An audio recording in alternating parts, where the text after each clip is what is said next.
जब भी ज़मीर और ज़र्फ का सौदा हो दोस्तों, जब भी ज़मीर और ज़र्फ का सौदा हो दोस्तों, कायम रहो हुसैन के इनकार की तरह। अफ्रीका के कानून को महात्मा गांधी ने कहा था कि ये मेरा कॉन्शियंस इसको मानता नहीं है, मैं इस कानून को कबूल नहीं करता हूं। तो महात्मा गांधी ने क्या किया, उन्होंने उस कानून को फाड़ दिया। मैं गांधी की तरह इस कानून को फाड़ता हूं। श्री असाउद्दीन ओवैसी। बहुत शुक्रिया सर। स्पीकर सर, मैं ये वक्फ तरमीमी बिल की मुखालिफत में खड़ा हुआ हूं। किसी एक शायर ने बड़ा अच्छा कहा था, जब भी ज़मीर और ज़र्फ का सौदा हो दोस्तों, जब भी ज़मीर और ज़र्फ का सौदा हो दोस्तों, कायम रहो हुसैन के इनकार की तरह। सर, ये वक्फ तरमीमी बिल भारत के गयूर मुसलमानों के ईमान पर, इबादत पर एक हमला है। नरेंद्र मोदी की हुकूमत ने इस मुल्क की सबसे बड़ी अक़लियत के खिलाफ एक ऐलान जंग कर दिया, और ये जंग ना सिर्फ मेरे जिस्म पर है, बल्कि मेरी आज़ादी पर, मेरी समाजी और माशी मार्जिनलाइजेशन पर है, मेरी शहरियत पर है, मेरे मदरसे, मस्जिदों, खानखाहों और दरगाहों को निशाना बनाया जा रहा है।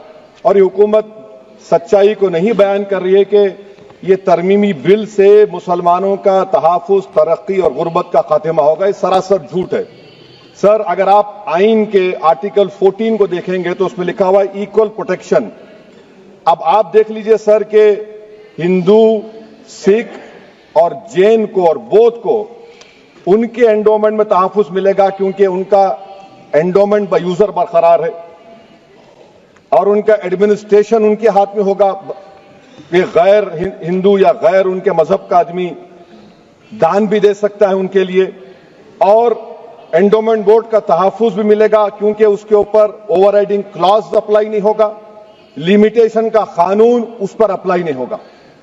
उसके बरक्स ऑपोजिट आप देख लीजिए, मुस्लिम वक्फ को वक्फ बाय यूजर निकाल दिया गया।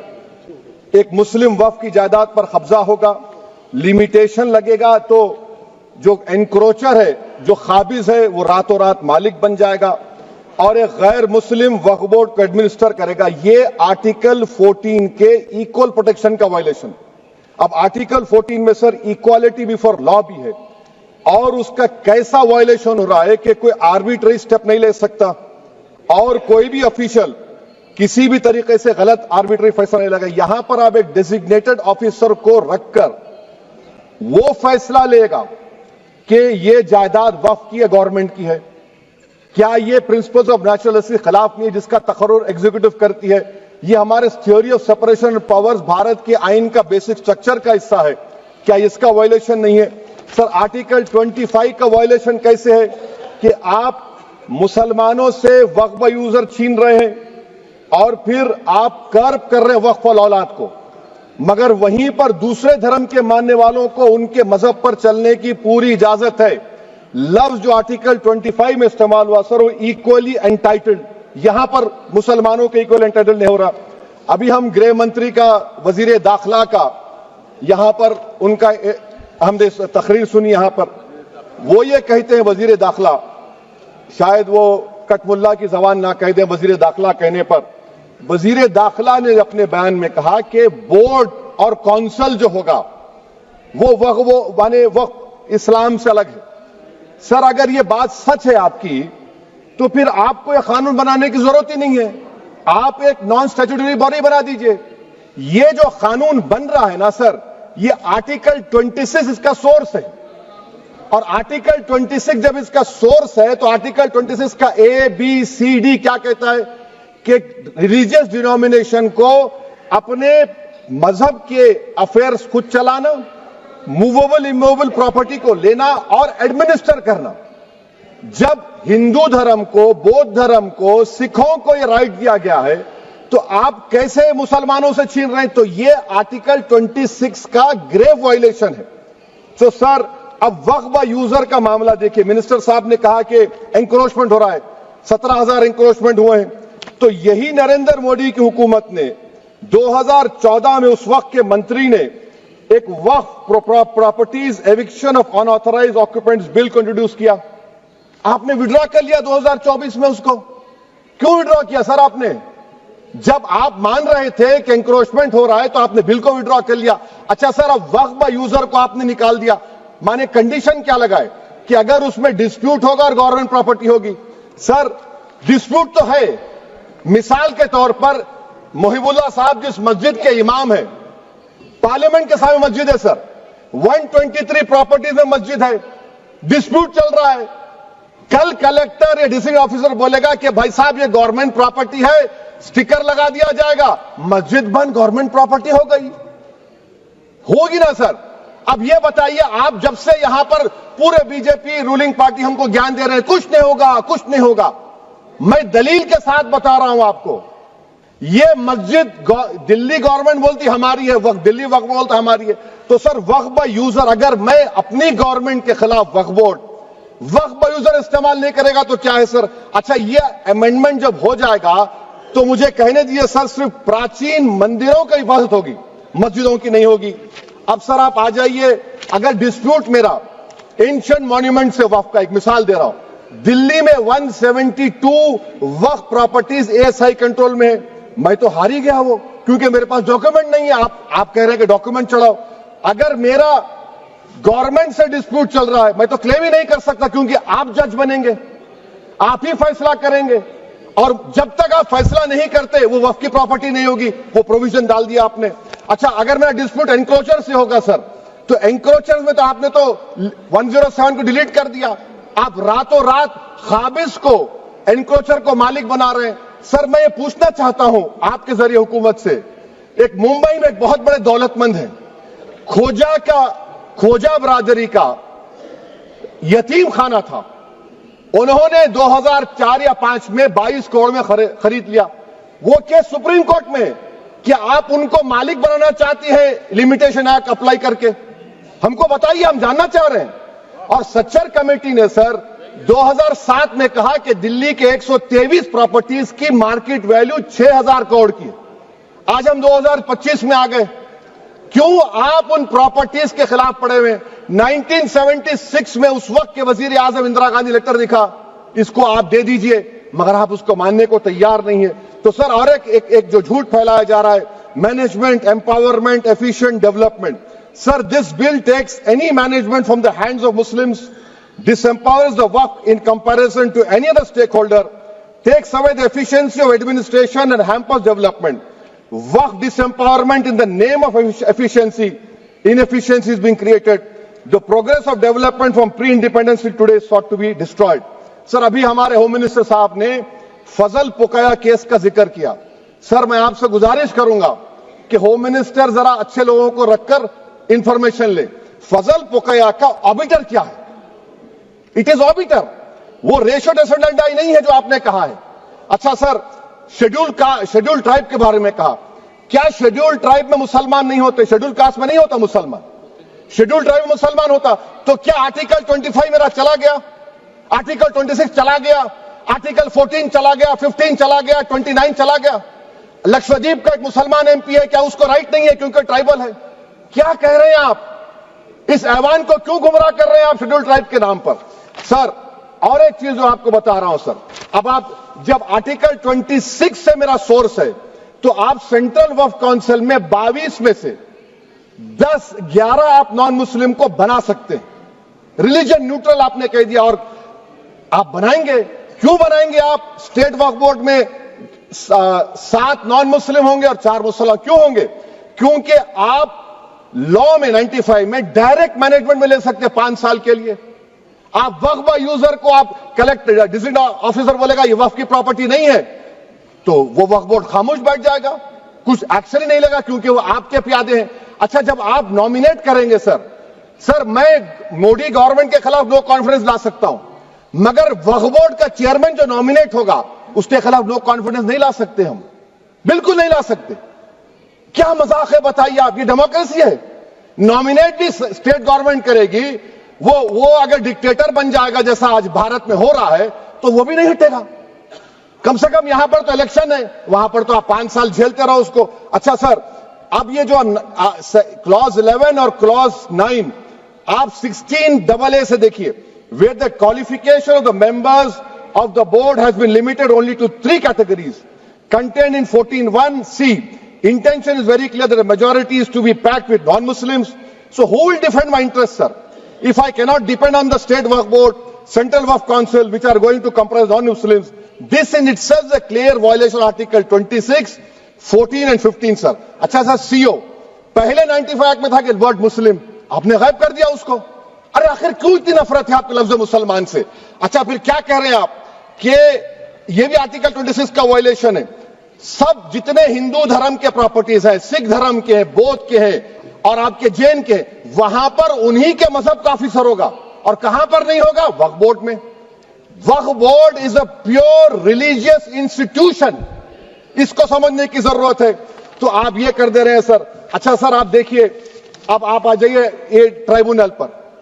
मुझे समझ में नहीं आया सर कि हमारे होम मिनिस्टर वजीर दाखिला ने क्या कह दिया कि 2013 में 2013 का जो कानून है वो नहीं बनता तो हम नहीं लेके आते। मैं बड़े अदब के साथ उनसे पूछना चाह रहा हूं कि क्या उस वक्त राजनाथ सिंह साहब, अडवाणी साहब, हमारी लेट सुषमा स्वराज, ये बड़े बड़े नेता यहां बैठे थे? आपने यूनानिमस उस कानून को पास करवा दिया। कीर्ति आजाद थे उस वक्त, अब यहां बैठे हैं वो टीएमसी में। तो क्या आप गलत थे या वो गलत थे? हमको बता दीजिए, आप बता दीजिए। क्योंकि अगर अडवाणी आपके लिए बहुत बड़ा नेता है, मेरे लिए नहीं हो सकते, आपके लिए आपने पद्मश्री दिया उनको।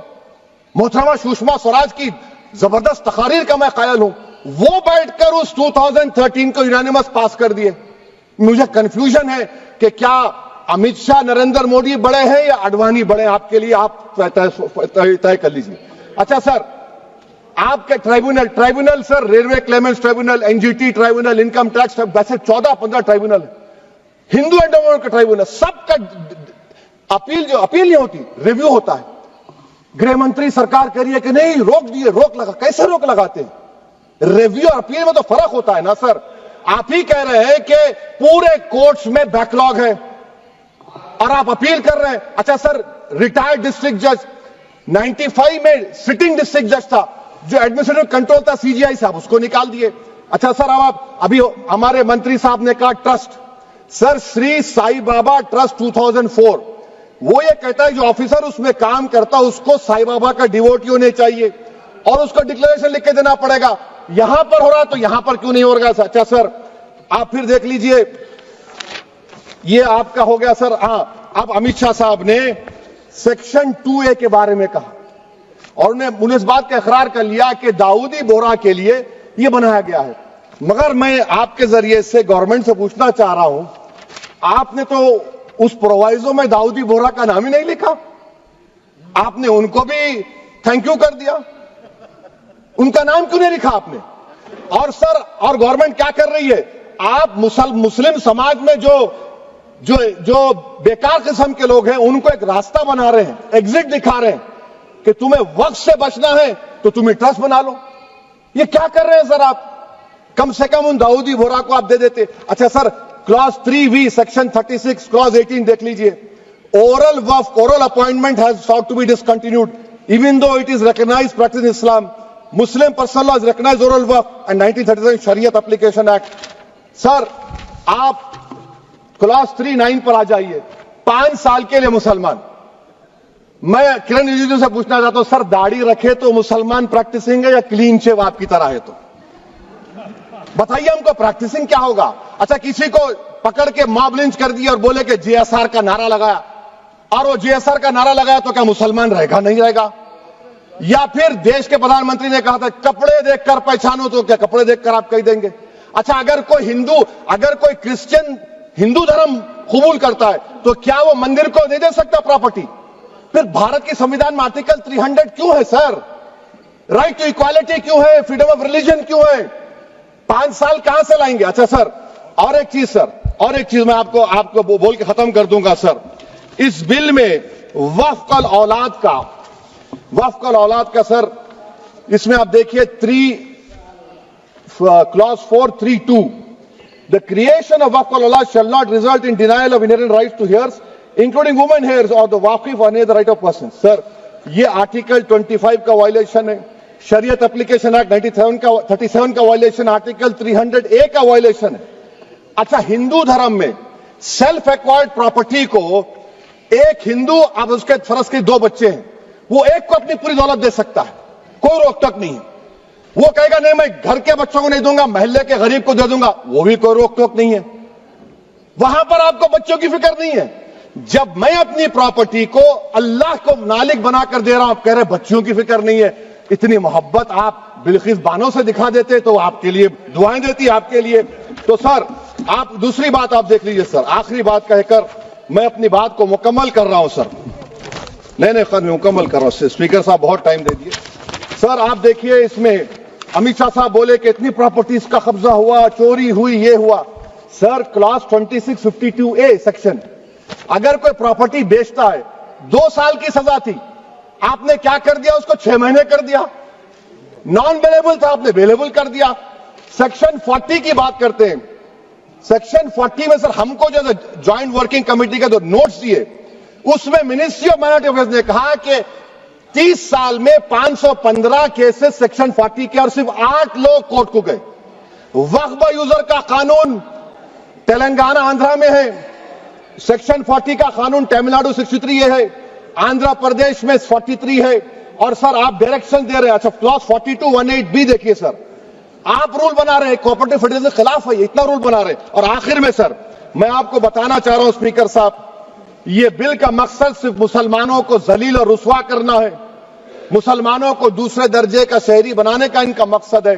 सर अगर आप हिस्ट्री को पढ़ेंगे तो महात्मा गांधी उस वक्त के व्हाइट अफ्रीका में, सफेद फार्म अफ्रीका के कानून को महात्मा गांधी ने कहा था कि ये मेरा कॉन्शियंस इसको मानता नहीं है, मैं इस कानून को कबूल नहीं करता हूं। तो महात्मा गांधी ने क्या किया, उन्होंने उस कानून को फाड़ दिया। तो मैं गांधी की तरह इस कानून को फाड़ता हूं।